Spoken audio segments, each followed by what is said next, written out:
ಎಲ್ಲರಿಗೂ ನಮಸ್ಕಾರ. ಎಲ್ಲರೂ ಚೆನ್ನಾಗಿದ್ದೀರಾ ಅಂತ ಭಾವಿಸ್ತಾ ಇವತ್ತಿನ ವಿಡಿಯೋ ಸ್ಟಾರ್ಟ್ ಮಾಡ್ತಾ ಇದ್ದೀನಿ. ಇನ್ನು ಯಾರ್ಯಾರು ನನ್ನ ಯೂಟ್ಯೂಬ್ ಚಾನಲ್ನ ಸಬ್ಸ್ಕ್ರೈಬ್ ಆಗಿಲ್ಲ, ಪ್ಲೀಸ್ ನನ್ನ ಯೂಟ್ಯೂಬ್ ಚಾನಲ್ನ ಸಬ್ಸ್ಕ್ರೈಬ್ ಆಗಿ, ಲೈಕ್ ಮಾಡಿ, ಶೇರ್ ಮಾಡಿ, ಕಮೆಂಟ್ ಮಾಡಿ ಅಂತ ಹೇಳ್ತಾ ಇವತ್ತಿನ ವಿಡಿಯೋ ಸ್ಟಾರ್ಟ್ ಮಾಡೋಣ ಬನ್ನಿ. ದೀಪಾವಳಿ ಅರ್ಧ ವಿಡಿಯೋ ಮತ್ತು ನನ್ನ ಡೈಲಿ ವ್ಲಾಗ್ದ ಅರ್ಧ ವಿಡಿಯೋ ಇದೆ. 2-3 ದಿನದ ವ್ಲಾಗನ್ನು ಹಾಕ್ತಾಯಿದ್ದೀನಿ. ಇವತ್ತಿನ ವಿಡಿಯೋ ಸ್ಟಾರ್ಟ್ ಮಾಡೋಣ ಬನ್ನಿ. ನಮ್ಮದು ಹೆಣ್ಮಕ್ಳಿಗೆ ಏನೇ ಆದ್ರೂ ಅಡುಗೆ ಒಂದು ಆಗಿಬಿಟ್ರೆ ಬೇರೆ ಏನೂ ಟೆನ್ಷನ್ ಇರಲ್ಲ. ಅಡುಗೆ ಒಂದು ಆಗಿಲ್ಲ ಅಂದರೆ ತುಂಬಾ ಟೆನ್ಷನ್ ಆಗುತ್ತೆ. ಅಡುಗೆ ಏನು ಮಾಡೋದಪ್ಪ, ಅಡುಗೆ ಆಗಿಲ್ಲ, ಏನು ಮಾಡೋದು ಏನು ಅಂತ ಯೋಚನೆ ಬರುತ್ತೆ.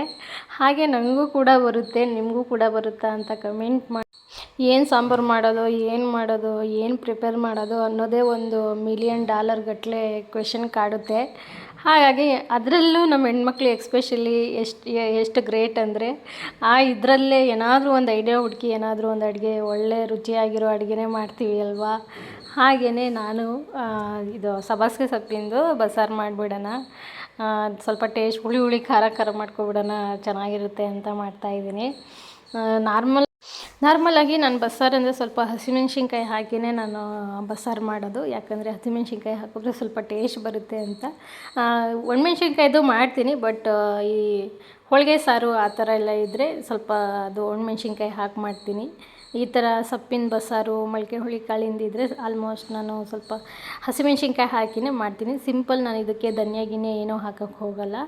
ಬೆಳ್ಳುಳ್ಳಿ ಸ್ವಲ್ಪ, ಒಂದು ಈರುಳ್ಳಿ, ಟೊಮೊಟೊ ಮತ್ತು ಈರುಳ್ಳಿ, ಹಸಿಮೆಣ್ಸಿನ್ಕಾಯಿನ ಸೊಪ್ಪು ಜೊತೆನೇ ಬೇಳೆ ಮತ್ತು ಸೊಪ್ಪು ಏನು ಬೇಯೋಕ್ಕಿಟ್ಟಿರ್ತೀನಿ ಆ ಸೊಪ್ಪು ಜೊತೆನೇ ನಾನು ಒಂದು ಟೊಮೊಟೊ ಮತ್ತು ಒಂದು ಅರ್ಧ ಈರುಳ್ಳಿನ ಕಟ್ ಮಾಡಿ ಅದರಲ್ಲೇ ಬೇಯಕ್ಕೆ ಬಿಡ್ತೀನಿ. ಈರುಳ್ಳಿ ಯಾಕಂದರೆ ಅದೆಲ್ಲ ರಸ ಬಿಟ್ಕೊಂಡಿರುತ್ತಲ್ವ, ತುಂಬಾ ಟೇಸ್ಟ್ ಬರುತ್ತೆ. ಟೊಮೊಟೊನೂ ಅಷ್ಟೇ, ಸ್ವಲ್ಪ ಬೇಯಿಸ್ಕೊಂಡು ಹಾಕಿದ್ರೆ ಎಕ್ಸ್ಟ್ರಾ ಚೆನ್ನಾಗಿ ಟೇಸ್ಟ್ ಎಲ್ಲ ಬರುತ್ತೆ ಅಂತ ಹಾಕ್ತಾಯಿದ್ದೀನಿ. ಈಗ ನಾನು ಮಸಾಲೆನ ಇದು ಮಾಡ್ಕೊತೀನಿ, ಅಂದರೆ ಸ್ವಲ್ಪ ಲೈಟಾಗಿ ಹುರ್ಕೊತೀನಿ. ಏನಿಲ್ಲ, ಬೆಳ್ಳುಳ್ಳಿ ಮತ್ತು ಜೀರಿಗೆ, ಈರುಳ್ಳಿನ ಹುರ್ಕೊಳ್ತೀನಿ. ಒಂದು 10-15 ಕಾಳಷ್ಟು ಕಾಳು ಮೆಣಸನ್ನು ಹಾಕಿ ಇದು ಹುರ್ಕೊಂಡು, ಅಂದರೆ ಒಂದು 20% ಫ್ರೈ ಆಗೋವರೆಗೂ ಬಿಟ್ಕೊಳ್ತೀನಿ. ಏನಪ್ಪ ಅಂದರೆ ಕರ್ಬೇವಿನ ಸೊಪ್ಪು ಖಾಲಿ ಆಗಿತ್ತು, ಹಾಗಾಗಿ ನಾನು ಕರ್ಬೇವಿನ ಸೊಪ್ಪು ಹಾಕಿಲ್ಲ. ಕರ್ಬೇವಿನ ಸೊಪ್ಪು ಹಾಕಿದ್ರೆ ಇನ್ನೂ ತುಂಬಾ ಟೇಸ್ಟ್ ಬರುತ್ತೆ ಸಾಂಬಾರು. ಖಾಲಿ ಆಗಿರೋದ್ರಿಂದ ಇವಾಗ ಅರ್ಜೆಂಟಿಗೆ ಇರೋದ್ರಲ್ಲೇ ಅಡ್ಜಸ್ಟ್ ಮಾಡ್ಕೊಂಡು ಮಾಡಬೇಕು ಅಂತ ಅದರಲ್ಲೇ ಮಾಡಿದೆ. ಆದ್ರೂ ಸಾಂಬಾರು ತುಂಬಾ ಟೇಸ್ಟ್ ಬಂದಿತ್ತು. ಬೆಳ್ಳುಳ್ಳಿ, ಜೀರಿಗೆ, ಈರುಳ್ಳಿ ಎಲ್ಲ ಹಾಕಿ ಫ್ರೈ ಮಾಡಿಕೊಂಡು ಕಾಳು ಮೆಣಸೆಲ್ಲ, ಆಮೇಲೆ ಲಾಸ್ಟಿಗೆ ಟೊಮೊಟೊನ ಹಾಕಿ ಅದನ್ನು ಫ್ರೈ ಮಾಡಿಕೊಂಡೆ. ಏನಿಲ್ಲ, ಅದು ಸ್ವಲ್ಪ ಒಂದು 5 ನಿಮಿಷ ಲೋ ಫ್ಲೇಮಲ್ಲೇ ಫ್ರೈ ಮಾಡಿಕೊಂಡ್ರೆ ಸಾಕು. ಇವಾಗ ಬೇಯಿಸಿರೋ ಅಂಥ ಹಸಿಮೆಣ್ಸಿನ್ಕಾಯಿ, ಟೊಮೊಟೊ ಎಲ್ಲ ತೆಗೆದು ನಾನು ಸೈಡಿಗೆ ಹಾಕ್ಕೊಳ್ತಾ ಇದ್ದೀನಿ. ಅದು ಸೊಪ್ಪು ಕೂಡ ಸ್ವಲ್ಪನೇ ತೆಗ್ದು ಹಾಕ್ಕೊಳ್ತೀನಿ. ಬೇಳೆ ಮತ್ತು ಸೊಪ್ಪು ಏನು ಬೇಯಿಸಿಟ್ಟಿರ್ತೀನಿ ಅದನ್ನು ಕೂಡ ನಾನು ಮಿಕ್ಸಿ ಜಾರಿಗೆ ಹಾಕ್ಕೊಳ್ತೀನಿ. ಇದು ಸೊಪ್ಪು ಹಾಕಿಲ್ಲ ಅಂದರೆ ಬಸ್ಸಾರು ಟೇಸ್ಟ್ ಬರಲ್ಲ. ನಾನು ಬಸ್ಸಾರಿಗೆ ಇಷ್ಟೇ ಹಾಕೋದು, ಜಾಸ್ತಿ ಬೇರೆ ಧನಿಯಾ ಗಿನ್ಯ ಆ ಥರ ಎಲ್ಲ ಕೆಲವ್ರು ಹಾಕ್ತಾರೆ ಸ್ವಲ್ಪ, ನಾನು ಸ್ವಲ್ಪನೂ ಹಾಕಲ್ಲ. ಹುಣಸೆ ಹುಳಿ ಜಾಸ್ತಿ ಹಾಕ್ತೀನಿ, ಹುಳಿ ಸ್ವಲ್ಪ ಜಾಸ್ತಿ ಹಾಕ್ತೀನಿ. ಕೆಲವರು ಕ್ಯೂಚ್ ಹಾಕ್ತಾರೆ, ಕೆಲವರು ಈ ಥರ ಡೈರೆಕ್ಟಾಗಿ ಮಿಕ್ಸಿ ಜಾರಿಗೆ ಹಾಕ್ತಾರೆ. ಏನು ಗೊತ್ತಾ, ನಾನು ಅಬ್ಸರ್ವ್ ಮಾಡ್ದಂಗೆ ಹುಳಿನ ಕ್ಯೂಚ್ ಹಾಕೋಕ್ಕಿಂತ ಈ ಥರ ಮಿಕ್ಸಿ ಜಾರಿಗೆ ಹಾಕ್ತೀವಲ್ಲ ಆವಾಗ ಜಾಸ್ತಿ ಹುಣಸೆಹಣ್ಣು ಬೇಕಾಗಲ್ಲ. ಸ್ವಲ್ಪನೇ ಇದೆ ಹುಣಸೆಹಣ್ಣು, ಕಮ್ಮಿ ಆಗುತ್ತೆ ಅಂದಾಗ ಈ ಥರ ಮಿಕ್ಸಿ ಜಾರಿಗೆ ಹಾಕ್ಕೊಂಡು ರುಬ್ಕೊಂಡ್ರೆ ಅದೇ ಸ್ವಲ್ಪ ಹುಳಿ ಜಾಸ್ತಿ ಟೇಸ್ಟ್ ಕೊಡುತ್ತೆ. ಹಾಗಾಗಿ ನಾನು ಮಿಕ್ಸಿ ಜಾರಿಗೆ ಹಾಕ್ಕೊಳ್ತಾ ಇದ್ದೀನಿ. ಇವಾಗ ರುಬ್ಕೊಂಡಿರೋಂಥ ಮಸಾಲೆ ಮತ್ತು ನೀರು ಸಪ್ರೇಟು ಮತ್ತು ಸೊಪ್ಪು ಸಪ್ರೇಟ್ ಮಾಡ್ಕೊಂಡಿರೋಂಥ ನೀರಲ್ಲೇ ನಾನು ಮಸಾಲೆನ ಮಿಕ್ಸ್ ಮಾಡಿ ಒಗ್ಗರಣೆ ಮಾಡ್ಕೊಳ್ತೀನಿ. ಒಗ್ಗರಣೆಗೆ ಏನಿಲ್ಲ, ಸ್ವಲ್ಪ ಸಾಸಿವೆ, ಜೀರಿಗೆ, ಕರ್ಬೇವಿನ ಸೊಪ್ಪು ಖಾಲಿ ಆಗಿರೋದ್ರಿಂದ ನಾನು ಕರ್ಬೇವಿನ ಸೊಪ್ಪು ಹಾಕ್ತಾಯಿಲ್ಲ. ಒಣಮೆಣ್ಸಿನ್ಕಾಯಿ, 1-2 ಒಣಮೆಣ್ಸಿನ್ಕಾಯಿ, ಈರುಳ್ಳಿ ಹಾಕಿ ಚೆನ್ನಾಗಿ ಫ್ರೈ ಮಾಡಿಕೊಂಡು ಆಮೇಲೆ ಸಾಂಬಾರು ಲಾಸ್ಟಿಗೆ ಒಗ್ಗರಣೆ ಕೊಡ್ತೀನಿ. ಕೆಲವೊಬ್ರದ್ದು ಕೈದು ಒಂದೊಂದು ಥರ ಟೇಸ್ಟ್ ಬರುತ್ತೆ. ಇವಾಗ ನಮ್ಮಮ್ಮ ಮಾಡಿದ್ದೇ ಒಂಥರ ಬಸ್ಸಾರು ಟೇಸ್ಟ್ ಬರುತ್ತೆ, ನಾನು ಮಾಡೋದೇ ಒಂಥರ ಟೇಸ್ಟ್ ಬರುತ್ತೆ. ಕೆಲವರು ಕೈ ರುಚಿ ಅಂತಾರೆ, ಇಲ್ಲ ಕೆಲವರು ಕೈಗುಣ ಅಂತಾರೆ. ಒಬ್ಬೊಬ್ಬರು ಕೈದು ಒಂದೊಂದು ಥರ ಟೇಸ್ಟ್ ಬರುತ್ತೆ. ಫಸ್ಟಿಗೆ ಏನು ಅನ್ಸೋದು ಅಂದರೆ, ಅಯ್ಯೋ ನಮ್ಮಮ್ಮ ಮಾಡ್ದಂಗೆ ನಾನು ಮಾಡಿಲ್ಲ. ಏನು ಗೊತ್ತಾ, ನಮ್ಮ ಹೆಣ್ಮಕ್ಳಿಗೆ ಎಷ್ಟೇ ಆದ್ರೂ, ನಾವು ಎಷ್ಟೇ ಅಡುಗೆಯಲ್ಲಿ ಪರ್ಫೆಕ್ಟ್ ಆಗಿ ಮಾಡಿದ್ರೂ ತಾಯಿದು ಕೈ ರುಚಿ ಅಂತೂ ಮರೆಯೋಕ್ಕಾಗಲ್ಲ. ನಾವೇನೇ ಮಾಡಬೇಕಾದ್ರೂ ತಾಯಿ ನೆನಪಾಗದೇ ಇರೋ ಅಡುಗೆ ಇಲ್ಲ. ಯಾಕಂದರೆ ಅವ್ರ ಕೈಯಿಂದ ನಾವು ತಿಂದಿರೋ ಒಂದೊಂದು ತುತ್ತೂ ಅಮೃತವಾಗಿರುತ್ತೆ. ಹಾಗೆಯೇ ಅವ್ರು ಮಾಡಿರೋವಂಥ ಅಡುಗೆ ನಾವು ಅದು ಟೇಸ್ಟ್ ನೋಡಿರುವಂಥ ನಮ್ಮ ನಾಲಿಗೆಗಳು ನಮ್ಮ ಟೇಸ್ಟಿಗೆ ಒಗ್ಗಲ್ಲ. ನಾವೆಷ್ಟೇ ಚೆನ್ನಾಗಿ ಮಾಡಿದ್ರೂ ಅಯ್ಯೋ ನಮ್ಮಮ್ಮ ಮಾಡ್ದಂಗೆ ಸಾಂಬಾರಾಗಿಲ್ಲ ಅಂತಲೇ ಲಾಸ್ಟಿಗೆ ಅನಿಸೋದು. ಅವರು ನಾನು ನೋಡಿರೋ ಥರ ಅವ್ರು ಜಾಸ್ತಿ ನಮ್ಮ ಥರ ಎಲ್ಲ ಜಾಸ್ತಿ ಇಂಗ್ರೀಡಿಯೆಂಟ್ಸು ಅದು ಇದು ಅಂತ ತಲೆ ಕೆಡಿಸ್ಕೊಳಲ್ಲ.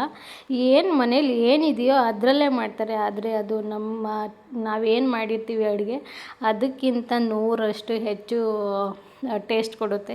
ಯಾಕಂದರೆ ನಮ್ಮ ಮಕ್ಕಳು ತಿನ್ನಲಿ ಅನ್ನೋ ಪ್ರೀತಿ ಜಾಸ್ತಿ ಆಗಿರುತ್ತೋ, ಇಲ್ಲ ನಮ್ಮ ಮಕ್ಕಳು ಬಂದಿದ್ದಾರೆ, ನಮ್ಮ ಮೊಮ್ಮಕ್ಕಳು ಬಂದಿದ್ದಾರೆ, ನಮ್ಮ ಅಳಿಯಂದರು ಬಂದಿದ್ದಾರೆ ಅಂತ ಆ ಪ್ರೀತಿ ಜಾಸ್ತಿ ಹಾಕಿ ಅಡುಗೆ ಮಾಡ್ತಾರೋ ಗೊತ್ತಿಲ್ಲ. ಒಟ್ಟು ಅವ್ರು ಮಾಡೋ ಅಡುಗೆ ಎಲ್ಲ ತುಂಬಾ ಚೆನ್ನಾಗಿರುತ್ತೆ.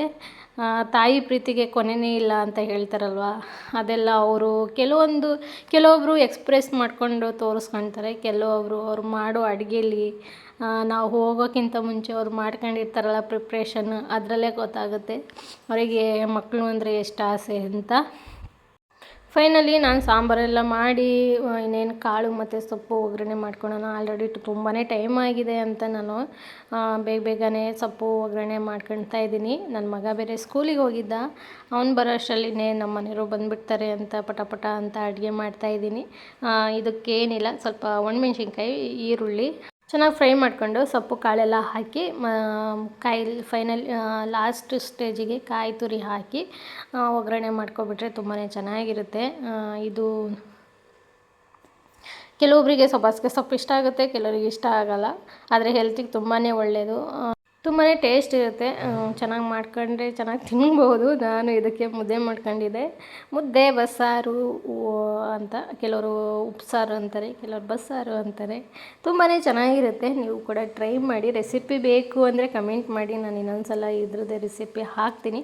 ತುಂಬಾ ಟೇಸ್ಟ್ ಇರುತ್ತೆ. ಅದು ಬಸ್ಸಾರು ಮೇಲೆ ಮುದ್ದೆ ಇದ್ದರೆ ತುಂಬಾ ಚೆನ್ನಾಗಿರುತ್ತೆ. ಇದೆಲ್ಲ ಮುಗಿಸ್ಕೊಂಡು ನಾವು ಅಂದರೆ ಕೀರ್ತನ ಇದ್ದಾಳಲ್ವ, ಕೀರ್ತನರ ಮನೆಯಲ್ಲಿ ಇದು 2-3 ದಿನದ ಕಂಟಿನ್ಯೂಸ್ ವ್ಲಾಗ್ ಅಂತ ಹೇಳಿದ್ದೀನಿ ನಾನು. ಅವ್ರ ಮನೇಲಿ ಲಕ್ಷ್ಮೀ ಪೂಜೆ ಮಾಡಿರೋದ್ರಿಂದ ಕರೆದಿದ್ಲು. ಹಾಗಾಗಿ ನಾವು ಹೋಗಿದ್ವಿ. ನನ್ನ ಮಗ ಸಿಕ್ಕಿದ್ದೇ ಚಾನ್ಸು ಅಂತ ಏನೋ ಕೊಟ್ಟಿದ್ಲು ಅನಿಸುತ್ತೆ ಅವಳು, ಅದನ್ನು ತಿಂತಾನೆ. ಮತ್ತು ಅವಳಿಗೆ ಬೈತಾನೆ, ನೀನು ಏನು ಕೊಟ್ಟಿಲ್ಲ ನನಗೆ ಅಂತ. ಇದೆಲ್ಲ ಮುಗಿಸ್ಕೊಂಡು ನಾವು ಪ್ರತಿ ವರ್ಷವೂ ದೀಪಾವಳಿ ಹಬ್ಬಕ್ಕೆ ನಮ್ಮೂರಿಗೆ ಹೋಗ್ತೀವಿ. ಯಾಕಂದರೆ ನಮ್ಮಮ್ಮ ಒಬ್ಬರೇ ಇರೋದ್ರಿಂದ, ಅವ್ರು ಹಿರಿಯರ ಪೂಜೆ ಮಾಡೋದ್ರಿಂದ ಇಲ್ಲೆಲ್ಲ ಅಂಗಡಿ ಪೂಜೆ ಮತ್ತು ನಮ್ಮ ಮನೇಲಿ ಪೂಜೆ ಎಲ್ಲ ಮುಗಿಸ್ಕೊಂಡು ನಾವು ಪ್ರತಿ ವರ್ಷವೂ ಇದೇ ಥರ ನಾರ್ಮಲ್ಲಾಗಿ ಊರಿಗೆ ಹೋಗ್ತೀವಿ. ನನ್ನ ಮಗಗೆ ಫುಲ್ಲು ಖುಷಿ ಆಗ್ಬಿಟ್ಟಿದೆ, ಅಜ್ಜಿ ಮನೆಗೆ ಹೋಗ್ತಾಯಿದ್ದೀವಿ ಅಂತ. ಫುಲ್ ಖುಷಿಯಾಗಿ ಕುಣಿತಿದ್ದಾನೆ, ಕಾರಲ್ಲೇ ಡ್ಯಾನ್ಸ್ ಮಾಡ್ತಿದ್ದಾನೆ. ಅಷ್ಟು ಖುಷಿ ಅವರಿಗೆ. ಅಜ್ಜಿ ಮನೆ, ಅವರಿಗೂ ಮೊಮ್ಮಕ್ಕಳು ಅಂದರೆ ಯಾವ ಥರ ಆಸೆ ಇರುತ್ತೆ, ಇವರಿಗೂ ಅಜ್ಜಿ ಮನೆಗೆ ಹೋಗ್ತಾಯಿದ್ದೀವಿ ಅಂತ ತುಂಬಾ ಆಸೆ ಇರುತ್ತೆ. ಇದು ನಮ್ಮ ಊರಿನ ಬ್ಲಾಗು. ನಮ್ಮೂರ ಕಡೆ ಏನಪ್ಪ ಅಂದರೆ ಆ ಕಡೆ ಸ್ವಲ್ಪ ಬಿಸಿಲು ಜಾಸ್ತಿ ಇರೋದ್ರಿಂದ ಮಳೆಗಾಲದಲ್ಲಂತೂ ತುಂಬಾ ಗ್ರೀನರಿ ಆಗಿರುತ್ತೆ. ಆದರೆ ಬೇಸಿಗೆಯಲ್ಲಿ ಅಷ್ಟೇ ಸ್ವಲ್ಪ ಹೆವಿ ಅಂದರೆ ಬಿಸಿಲು ಅಂದರೆ ಸ್ವಲ್ಪ ಗ್ರೀನರಿ ಇರುತ್ತೆ. ಬಟ್ ನಮ್ಮ ಈ ಕಡೆ ಮಲೆನಾಡು ಸೈಡೆಲ್ಲ ಇರೋ ಥರ ಇರಲ್ಲ, ಅಷ್ಟು ತುಂಬಾ ಬಿಸಿಲಿರುತ್ತೆ. ಈ ಮಳೆಗಾಲದಲ್ಲಂತೂ ತುಂಬಾ ಚೆನ್ನಾಗಿರುತ್ತೆ ಆ ಕಡೆ ವಾತಾವರಣ ಎಲ್ಲ. ನಾವು ಹೋದಾಗೆಲ್ಲ ಈ ಥರನೇ ಮಳೆ ಬರಲಪ್ಪ ಅಂದ್ಕೊಂಡಿರ್ತೀನಿ ನಾನು. ನಮ್ಮ ಮನೆಯವರು ಹುಣಸೆ ಹಣ್ಣು ಅಲ್ಲಿ ಇದ್ರ ಮೇಲೆ ಸಿಮೆಂಟ್ ಇಟ್ಕೆ ಮೇಲೆ ಎಲ್ಲ ಹತ್ತು ನಿಂತ್ಕೊಂಡ್ರೆ ಸಿಕ್ತಿತ್ತು ಅಂತ ನಾನು ಹತ್ತಿ ಒಂದು ಹುಣಸೆ ಹಣ್ಣು ಕಿತ್ಕೊಂಡೆ.